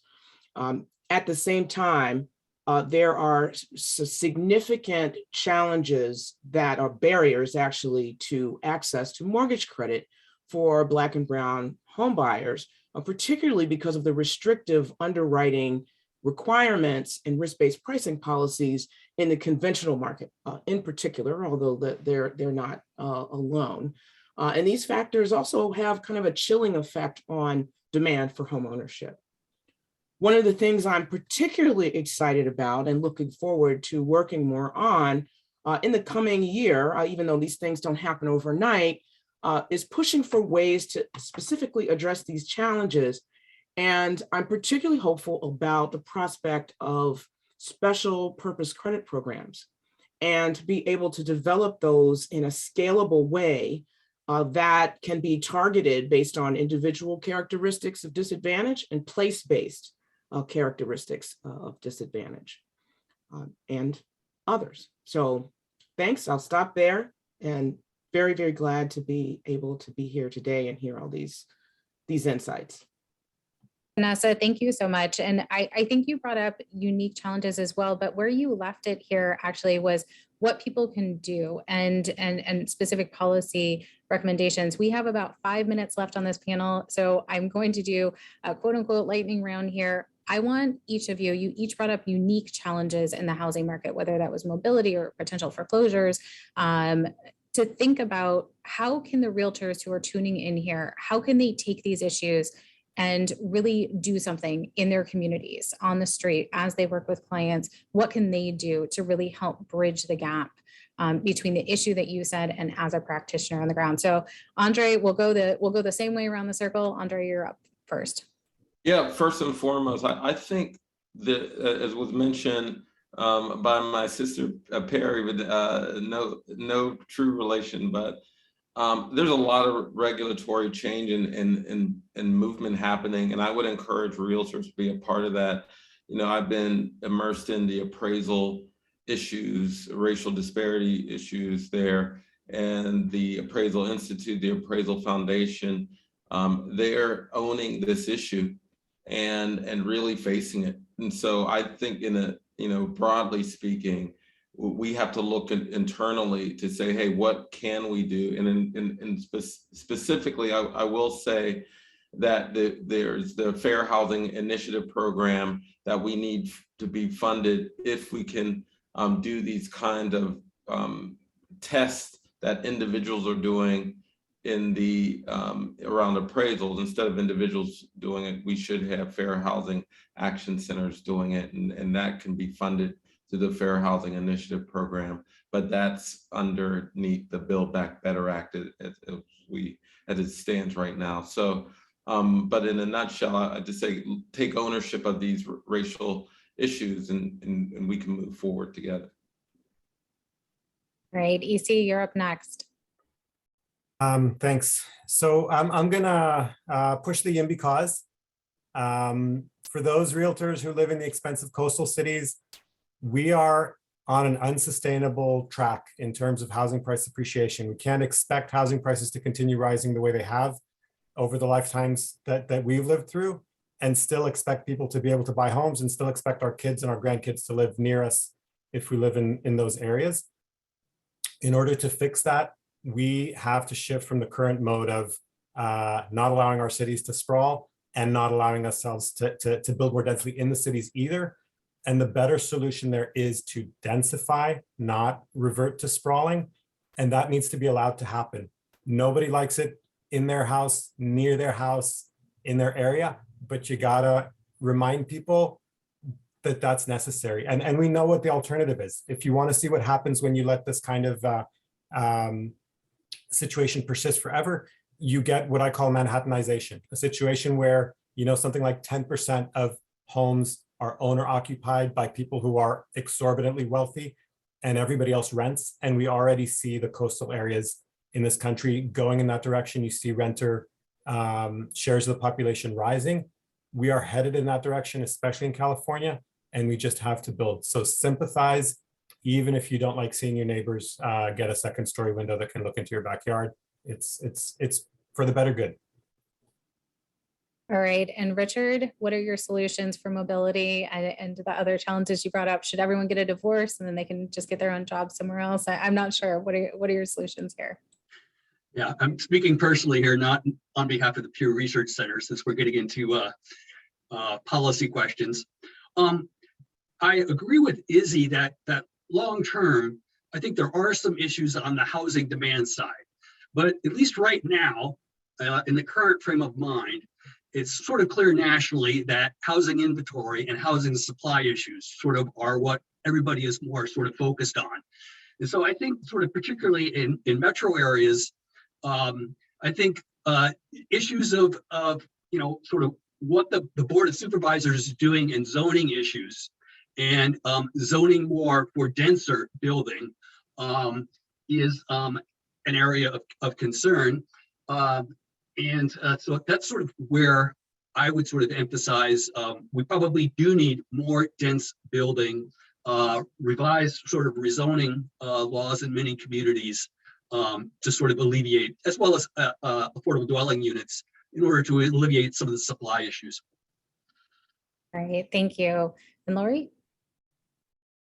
So one of the things I would like to see more of is better access to housing counseling for current borrowers. So we often see people losing their homes in a foreclosure. In the last crisis, we saw underrepresented communities suffering a great deal because they became victims of subprime loans. And I think better access to housing counseling so that people can sustain home ownership once they've attained it would be a really great thing. And to the extent the realtors could support that, it would be a good thing. All right, great, thank you. And Vanessa? Thanks. One of the great things about realtors is that they're out there on the ground working with prospective home buyers every day. And so no one knows better about sort of the local needs. And I mentioned earlier special purpose credit programs, but one of the great features of that ability to the ability to create these programs is for them to be tailored to local needs. So I would hope that our realtors would work with their local lenders and housing authorities and other parties to be able to design programs in ways that best serve the needs of their local areas. Well, I have to thank all of you so much for doing this panel. I think you guys all brought so much unique insights here and each brought so many unique differences as well. So thank you all so much. And with that, I'm going to turn it back to Lawrence Yoon. He'll be leading the commercial panel. Thank you, Jessica, for leading that panel on demographics and the housing preference. Now, the final 25 minutes will be on commercial real estate. But first, the Federal Reserve did make an announcement during this part a few minutes ago to say they believe that it will be 3 rate hikes in 2022. They are scaling back the mortgage purchase, bond purchase program. So the combination of the likely 3, our consensus was 2 rate hikes next year, but 2 or 3, along with scaling back on the mortgage-backed security purchase, means that mortgage rates will be ticking higher. My best forecast is that maybe 3.7% by this time next year from current around 3.1. So one is looking at 60, 70 basis point upward move on mortgage rates. The reasoning behind why they believe that mortgage rates, they will be raising interest rate is inflation, to contain inflation. And to this area, I want to turn to our commercial panels. Rather than do all the people introduction, I'm going to go into one person and then go into the next just to save on the time. So I want to first start with Caitlin Sugru Walter, Dr. Walter, where you see the multifamily housing council apartment sector. And we have seen the rents beginning to really tick higher. Some of our members are certainly involved in the multifamily apartment sector, but based on the trend on the rents, that's gonna push up the overall consumer price inflation, and that may further panic the Federal Reserve to maybe raise interest rate 4 times next year. How do you see the rents trending currently, or what's missing in some of the headline information regarding apartment rents? So Dr. Walter. Sure. So first of all, thanks for having me. And just to kind of set the stage, largely what I'm going to talk about a lot are kind of investment grade apartments. So not the small mom and pop, maybe triplexes or duplexes. We tend to look at the bigger rental universe. So I think the big thing that's missing when we hear about the rent headlines is that what time horizon is being compared. We saw a lot of rent declines, particularly in urban areas during the pandemic's height in 2020. So a lot of these increases that you're seeing highlighted in the news media are really these year-over-year increases. Similar issues to what we see with when CPI is reported, that compared to 2020, particularly when rents were falling, these rent changes look very high.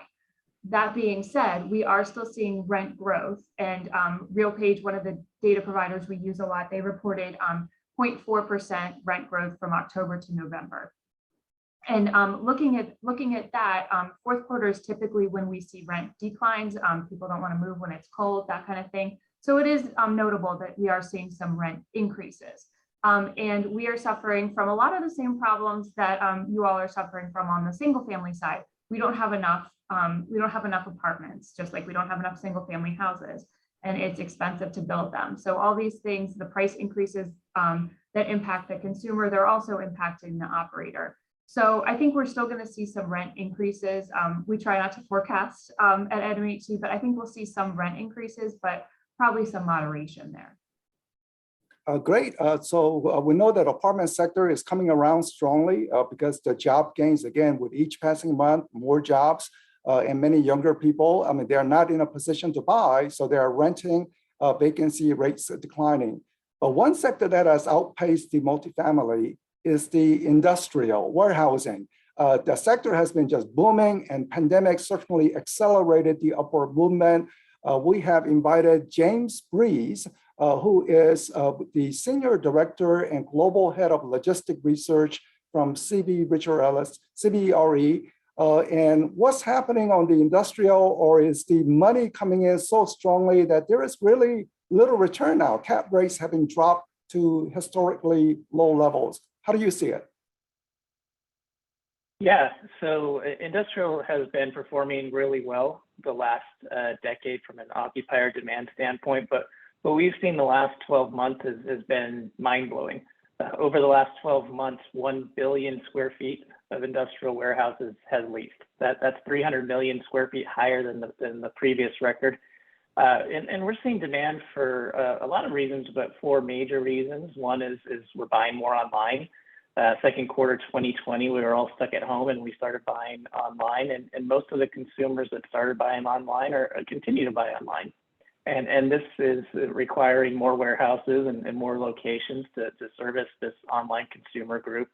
Number 2 is inventory control. We ran out of things in 2020 for a variety of manufacturing and logistical reasons. And so retailers don't want this to happen again. So they are leasing more space to hold more inventory, or they're asking their wholesalers or third-party logistics providers to do that. And that's one of the reasons why transportation costs are up so much, and one of the reasons why we're seeing all these delays in ports. It's demand, but most of the reason is to fill up these warehouses. And there's a need for supply chain diversification. There's more manufacturing going on in the US. There's big demand in the Southwest, Mountain West, Southeast, where there's a lot of population growth. And so this is increasing rents. This is lowering vacancy rates to all-time lows. This is creating a situation where there is record low cap rates. I think the big story is that every market is seeing very low cap rates. The bifurcation between core markets and secondary markets or emerging markets has essentially disappeared. There's the same cap rates in Southern California as there is in Phoenix. So there's huge demand for industrial. It's a very safe product type. Most investors, especially institutional investors, are willing to handle these low cap rates because of the projection for rent growth going forward. So overall, a really strong market, very little headwinds. You know, we need to watch inflation if that starts affecting retail sales significantly. So far, it hasn't. Labor is a big issue in industrial and labor shortages, but we're seeing a big pickup in automation, which is increasing demand for first generation space. There's 450 million square feet of industrial space under construction. 40% of it's already been leased. So despite, you know, all this demand, really low cap rates, there's just institutional capital really flowing into this market right now. Well, let me stick with James for a second before I go into retail and Deborah Weinswig. On the industrial sector, because the rents are rising, you know, such a strong sector, yesterday we saw the report on the producer price index, not the consumers, but the pipeline pressure. So with the rents rising on the warehousing, surely the producer must be passing on this cost over to the next level, and hence there will be continuing pressure on inflation, consumer price inflation. Do you see the rents on the warehouse continuing to increase, which will further pressure the consumer price inflation?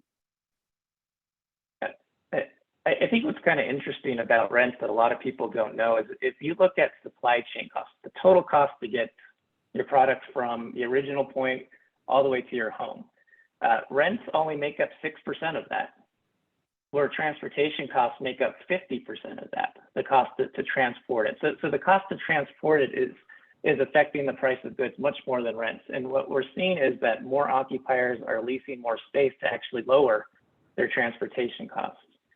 Yeah, we are seeing, you know, those increased costs being transferred over to the consumer in some instances. But if you look at inflation and you start going product by product, a lot of inflation is in things like used cars, you know, gasoline, hotels, things like that. It's not in the stuff that's typically stored in warehouses. You know, there isn't much inflation in typical food and beverage, dry bulk.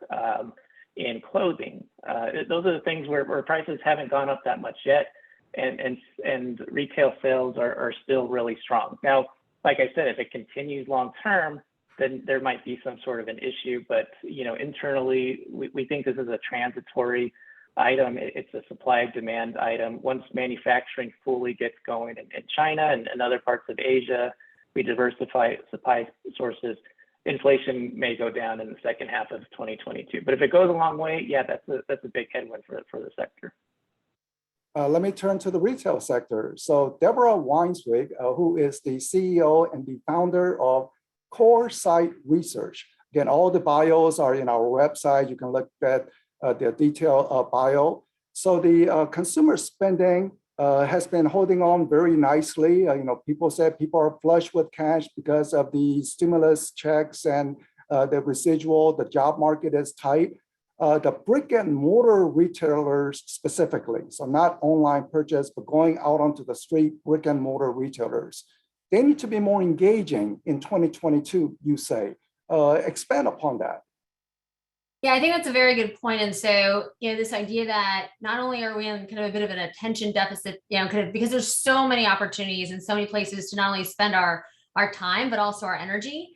And what we've seen really, I think, is that, retail has come to life in new ways. And so whether that is BOPUS curbside pickup, but also the physical store has come alive in a new way. And that is through live streaming, live commerce, and this idea that the store can reach not only one-to-one in a very kind of concierge type of way that's democratized, but also one-to-many. And I think that, consumer expectations are rising, but we're also seeing engagement and returns are reducing the more that we're seeing kind of that one-to-one and also one-to-many selling. So the retail sector, one of the fun items is innovation, technology. Amazon, we think of as the warehouse and online delivery. But interestingly, in their headquarters in Seattle, or the Seattle metro market where their headquarters is located, their second headquarters nearby here in Arlington, Virginia, they're beginning to test out, possibly at least in Seattle, what you call non-cash payment retail stores. You just go in. So now Amazon is becoming brick and mortar. You show your ID or some kind of scan, and then you just pick up stuff and you go home. And at the end of the day, they said, you took this and we're going to charge you $80. Is this something that you foresee on many retail shops? It's interesting, having spent, the bulk of the last decade in Greater China, this whole idea of kind of just walk out, through many different formats, existed. And it really took a lot of the friction out, right? If you think about it, when you're paying and you're declined or you're short or whatnot, and also just the time, right? So you're waiting in line, then you get up to pay, then you've got to check out. But this idea that, you can really kind of take what you need and go also drives frequency of visit and in some cases unplanned purchases.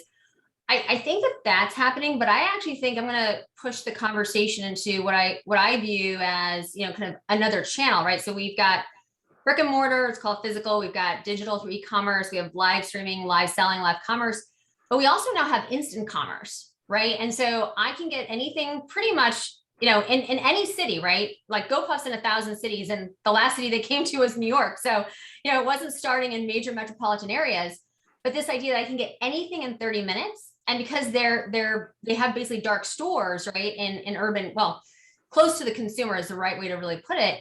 They're all very hyper local. And so somebody 40 blocks south of me has a completely different offering when they go to their kind of GoPuff versus myself. And I think that what this ultimately does is drive more sustainability, because we're not buying kind of, the big purchases that, especially on the consumable side that only have a certain amount of shelf life.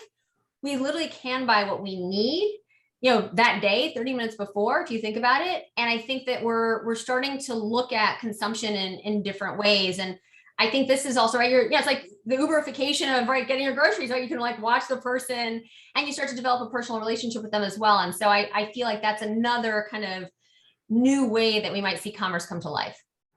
Let me turn to the hotel and lodging, an industry that has been heavily impacted from pandemic. Less travel, certainly less business travel.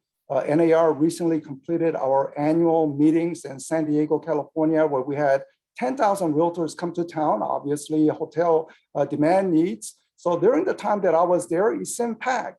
But when I asked the staff there, they said next week is going to be pretty empty the following week. So going to the Hotel and Lodging Association, Matt Carrier, who is looking at all the research angle, which metro market are you seeing a pickup in hotel industry? Is it a convention business dependent? Are the business travel returning? Or are people working from home? So they say, look, I'm going to work in Miami. I am going to work, and rather than get an Airbnb, I want the hotel amenities. How do you see it? Yeah, thanks, Lawrence, and thanks for having me. I really appreciate the opportunity to share, what's going on in the hotel space. So, at a high level, we just to take last week as an example, we're still down compared to 2019 at an overall industry level. So we were down on a revenue basis, roughly 3% to 2019 last week, 9% the week before that. It's kind of been hovering in that flat to minus 10% range, sans Thanksgiving, which was actually better than 2019. But you hit on exactly a really important point there, which is that while it averages out that way for the entirety of the industry, if you look at, let's say, the top 25 largest hotel markets, that last week was actually down around 13% on a revenue basis. And outside of that was up roughly 7.3%. And, the bulk of our workforce, the bulk of our revenue and things like that come from those bigger markets, which are gateway cities that are reliant on business travel, conventions, things like that. The exceptions to that rule within those are sort of the places you would think. Your Tampa, San Diego is a fantastic example. Miami, warm weather, leisure destination markets, because we haven't seen business travel come back yet in the way that we would like. And the industry makes the bulk of its revenue from meetings and events and business travel, business travelers. So those markets that are very highly dependent on that, your DC, San Francisco, Chicago, Boston, those markets are still, in the minus 25 to 30% revenue range compared to 2019. So while at a high level and on an average, it looks like the industry is sort of approaching back to normality. And, our projections from STR, who's an industry resource, puts us, back to normal on a nominal basis, or back to where we were in 2019 on a nominal basis in 23, and then 25 when you adjust for inflation, obviously, depending on where that goes. It's really so market dependent, right? It's not a rising tide lifting all boats. It's, in certain markets, you're really able to make hay, but elsewhere where you're really reliant on those business travelers, and who knows when a real return to office is going to happen. It's a lot more variable. And then that's, we just don't know what's going to happen with Omicron yet. We saw a huge impact to our industry with Delta. We don't think that this is probably going to be quite as negatively impactful as that, but it's certainly a headwind that we're going to face. Let me stick with Matt. Certainly you want to see higher occupancy at hotel and lodging, but assume that somehow the travel returns. But don't you have a labor shortage? It's hard to find those cooks to work in the kitchen, the cleaners, because there's labor shortage everywhere, it seems like. So how would you handle the capacity situation? Yeah, there's a huge labor shortage. We're short. As an industry, pre-pandemic, we employed around 2.3 million people directly on property at hotels. And we're still around 300,000 short if you look at the BLS data compared to where we were pre-pandemic. And some of that is a function of a lack of demand, but there's certainly a huge component of that is, just an inability to attract folks to come back. We've been challenged by the fact that the hotel industry has traditionally been seen and has been a steady source of employment with upward mobility, and then obviously been hugely disrupted by the pandemic, which led to a lot of very unfortunate layoffs and things like that. So we've had trouble bringing people back, and we're competing with, I think, different industries for workers than probably we were beforehand. So what we're doing as an association to try to help with that is we're in the midst of launching a nationwide, marketing campaign to inform folks about, the industry pays very well. These are steady jobs that are coming back. There is a lot of upward mobility here. It's a great industry to work in. If you look at the BLS data, on average, we pay more than $20 an hour, but, not everyone knows that. So it's really a huge issue for us. And we have a lot of owners across the country, just from talking to them anecdotally, that are, you might have a 100-room hotel, but you'll only sell 75 because you can't get housekeepers to turn the rest of them. So it's sort of artificially deflating a little bit this recovery that we're looking at. So it's a huge challenge for us that we're certainly very focused on as an association. The office sector. Let me turn to Rebecca Rocky, who covers actually all sectors of the commercial real estate, but I want Rebecca to focus a little more on office at the moment, who is the Global Head of Analysis and Forecasting at Cushman Wakefield. So I am here in DC office, but when I came in, I mean, there's not a traffic. So obviously many office building here in DC is fairly empty. And I'm sure it's similarly in other major cities. So Rebecca, how do you see the office market playing out?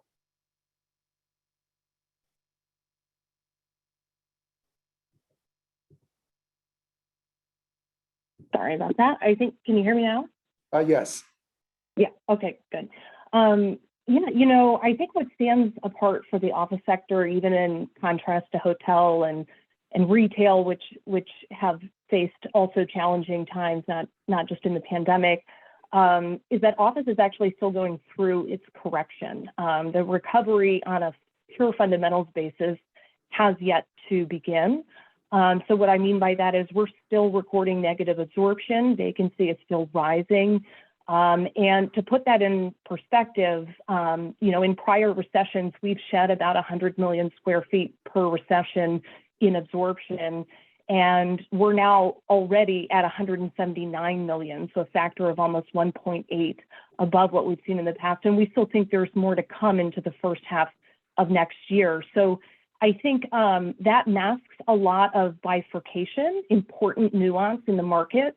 And I would highlight a few things. One is that the headline fundamentals are still correcting, but we are seeing the green shoots emerge that are setting the stage for that recovery to begin really in the second half of next year. So, we are seeing leasing activity pick up. We are seeing that in general, suburbs have really been fairly resilient in what has happened. And in all of the new leasing activity, we're seeing that it's commanding its generally around its historic share. So, said differently, are companies following people out to the suburbs and imitating those migratory patterns we've seen? No, not really. There's no evidence. In fact, we've seen some of the opposite, where occupiers are saying, the central core, the urban core, is going to be even more important, especially if I have people coming in less often and maybe they're commuting longer distances. I want to be in more of a central location. And then last but not least, I would say there is also a bifurcation in quality. I call it the best versus the rest, namely because even within Class A, we see that it is the newest and the shiniest product that is performing. Bidding wars, rent appreciation, very healthy 90-95% occupancy rates. And then there's the rest of the market where rents are falling. We're still going through that process on an effective basis. We're mainly through it, but we know that transition is really going to happen next year. It's a complicated time in the office market. We have only final 3 minutes, so I would like to pose this question because it seems like commercial real estate is somewhat mixed, very strong in multifamily and the logistics warehouse, while there's some vacancies in the hotels, office space, and some retail. I mean, retail is coming back. Is there an opportunity for repurposing properties, say maybe warehouse space in a shopping mall or a multi-family housing unit in an office, or is that transition truly difficult or requires a substantial federal support dollars to happen? Caitlin, is any of your members considering looking into empty office spaces to convert? Yeah, I mean, these are all concepts that I think have been bandied around for quite a while. You look at places like Richmond that have long time used old warehouses, turning them into nice loft apartments. But yeah, obviously, the more federal dollars available, the better, because it is so costly to build. And particularly, again, what we see similar to single family for sale, it's the middle and the lower starter units that are the hardest to build and are the most needed. So any type of assistance is really going to incentivize developers to really get going on that. But yeah, they're looking at warehouses, parking garages, all sorts of buildings. Matt, is some of your members considering selling the hotel units to convert into multifamily units? So, we're seeing some of that, but one thing that I didn't hit on in my earlier point is that we're not seeing as much of that maybe as you would think. The hotel transaction market is I didn't describe as frothy, which I think is very accurate. We've seen more portfolio transactions through the first 3 quarters of this year than we saw through all of 2019. There have been more hotel M&A acquisitions than there were in 10 times more this year than there were in all of 2019. So the transaction market there is very strong. I think there's a stat that around, maybe 10% of that or so is these conversions into alternate use. But there's a lot, I think, of bullishness in the investor community around kind of the longer term future of these hotel assets, which, they just didn't, from a value perspective, take nearly the hit that the operational business did throughout the pandemic. The fundamentals there stayed quite strong. So there's some of that, but not as much as maybe I would have predicted a year and a half ago. 30 seconds. James, are you seeing some interest among the logistics centers to go into some empty shopping malls? Not malls. Malls are really difficult with zoning, with conversion. They're very expensive. With standalone retail, some. They're a little bit easier to get trucks in and out of. There's a little bit more willingness to convert at the city level. What we're seeing the most of is conversions from old warehouses to new warehouses. That's the easiest thing to do. Raising roofs, adding doors, those kind of things. That's what's really happening the most. There's a lot of talk about retail to industrial conversions, but it has to be kind of the perfect situation for that actually to happen. My regret is we just don't have enough time. I know we can discuss so many interesting things. Deborah is ready to pinch in on all the tech innovation on the retail. And Rebecca, her specialty area, you should go to her website. She oversees everything, not only the office sector, but on the forecast on the vacancy. So a great topic that we could clearly spend more time on. But we have run out of time. So I will end the commercial real estate panel here.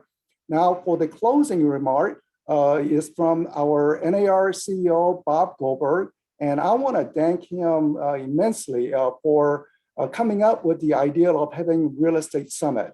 He and several of our NAR leadership team, I recall Bill Brown from California, Charlie Oppler from New Jersey, to say that it would be a great thing to do sort of wrap up of what happened during the year and provide some outlook for Realtor members about what to anticipate. So I want to give, again, great appreciation for Bob Goldberg for providing the resources to have this summit. And also, again, want to thank the sponsor, Center for Realtor Financial Wellness, because of course, as a business person, we all know the importance of the sponsorship in getting it done. So with that, now I am going to turn over for the final remarks from NAR CEO, Bob Goldberg.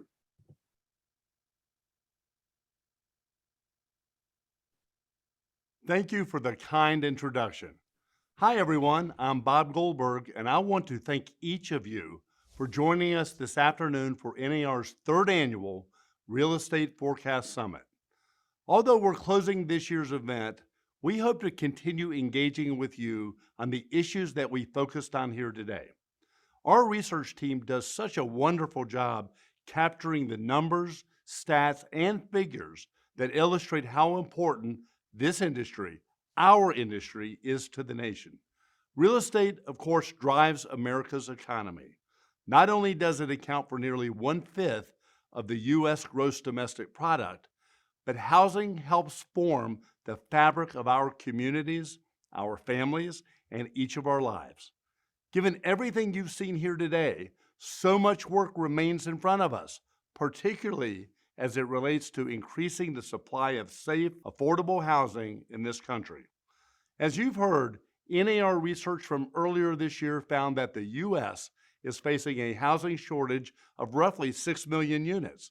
In response, NAR continues to work closely with lawmakers in DC as we search for policies that will incentivize housing development, ease persistent supply chain constraints, and ensure housing is part of a comprehensive national infrastructure strategy. NAR, alongside our 1.5 million members, serve consumers in every U.S. zip code, and we work tirelessly to support a fair, equitable housing market in every neighborhood. We look forward to furthering these critical conversations in the months ahead, and we hope you will continue to use our research team as a resource in whatever way possible. So thank you again for attending today, and we look forward to seeing you all back at this event, in person hopefully, at this time next year. Have a wonderful rest of your day and enjoy the holidays.